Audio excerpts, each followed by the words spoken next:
হেঁটে যাচ্ছেন, আর এদিকে উন্নাও হাতরাসে আমার বয়সী মেয়ে, এখানে অনেক মায়েরা রয়েছেন, বাবারা রয়েছেন, তাদের ঘরে থাকা আমার বয়সী মেয়ে, তাদের গণধর্ষণ করে পুড়িয়ে মারা হচ্ছে।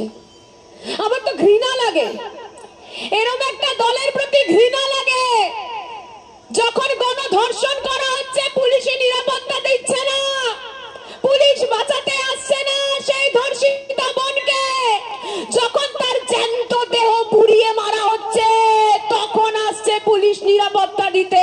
এটাই বিজেপির সরকার। আমি আপনি আজকে আমরা মমতা বন্দ্যোপাধ্যায়ের রাজ্যে আছি। আমার মা, আমি রাত্রি 2টো নাগাদ প্রচার ছেড়ে যেই অঞ্চল থেকে বাড়ি যাই, মায়ের মন উদ্বিগ্ন থাকে, কিন্তু মা জানে মমতা বন্দ্যোপাধ্যায়ের রাজ্য, চিন্তা করে না, পুলিশ আছে, প্রশাসন আছে। ভাবুন তো সেই মায়েদের কথা। এখানে তো আমার অনেক মায়ের সমবয়সী মায়েরা রয়েছেন, আমার মাই তারা, আমি আপনাদের মেয়ে। ভাবুন তো মণিপুরের সেই মায়ের কথা, বিবস্ত্র অবস্থায় মা, নগ্ন উলঙ্গ, রাস্তার এপার থেকে ওপার শুধুমাত্র নিজের সম্মানটা রক্ষার জন্য ছুটে ছুটে বেড়াচ্ছে, কাতরাচ্ছে, কেউ পাশে দাঁড়াচ্ছে না। এই বিজেপির সরকার রয়েছে মণিপুরে, পাশে দাঁড়ায়নি মা। আমরা 2 মাস পর খবর দেখতে পেয়েছি, 2 মাস খবরটাই বন্ধ করে রেখে দিয়েছিল যাতে সমগ্র ভারতবর্ষ বিশ্ব খবরটাই না দেখতে পারে। আমার মা, ভারতবর্ষের মা উলঙ্গ হয়ে রাস্তায় কাতরাচ্ছে, এই দৃশ্য আমরা দেখি এই বিজেপির রাজ্যে। আরে বিজেপি কি জানবে? এই ভারতবর্ষে দ্রৌপদীর বস্ত্র হরণ হলে শ্রীকৃষ্ণ বস্ত্র প্রেরণ করে দেয়, কোন মাকে অসম্মানিত হতে দেয় না।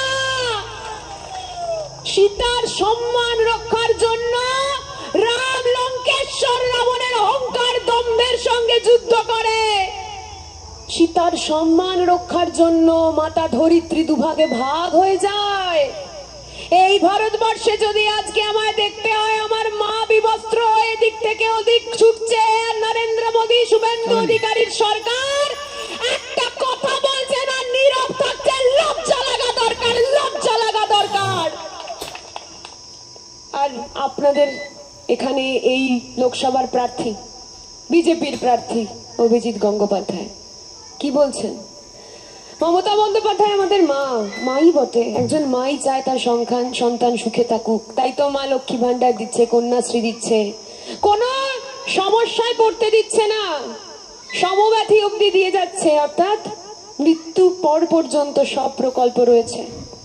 মাই পারে সন্তানকে সবসময় সুখে দুঃখে আদরে মুড়ে রাখতে। অভিজিৎ গঙ্গোপাধ্যায় আমাদের মা নিয়ে কি বলছেন? বলছেন আমার মায়ের দাম কত, বলছেন আমার মা মমতা বন্দ্যোপাধ্যায়ের রেট কত, রেটের মতো শব্দ ব্যবহার করছে। ওকে ভোট দেবেন, ওকে একটা ভোট দেবেন। শুনুন, বলে যাচ্ছি আমি জোর গলায়, আমি মাতৃদুগ্ধ পান করেছি। যদি আপনারা মাতৃদুগ্ধ পান করে থাকেন, আমার মায়ের যে অসম্মান করে তাকে একটা ভোট দেবেন না, একটা ভোট দেবেন না অভিজিৎ গঙ্গোপাধ্যায়কে।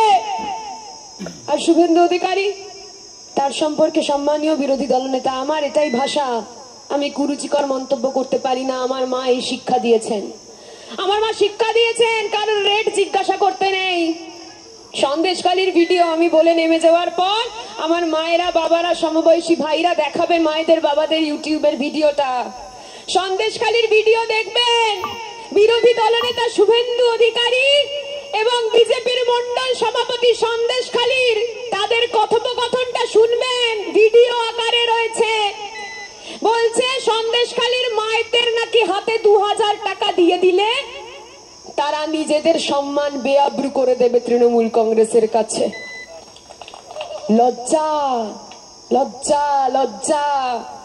জানে না বিজেপি সন্দেশখালী কেন, পশ্চিমবঙ্গ কেন, ভারতবর্ষ কেন, বিশ্বের কোন মায়ের সম্মান 1 টাকাতেও কেনা কিংবা বেচা যায় না।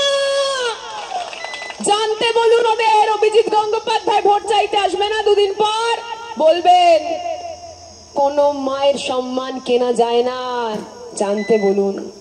আর যারা রেল বেচে দিচ্ছে, ব্যাংক বেচে দিচ্ছে, বাবা ছোটবেলায় হাতে মাথার উপর হাত রেখে বলতো, সোনা মা তোমার এলআইসি আছে, জীবন বীমা আছে, জীবন বীমা এলআইসি নাম শুনেছেন তো? শুনেছেন তো? বেচে দিয়েছে নরেন্দ্র মোদী। শুভেন্দু অধিকারীরা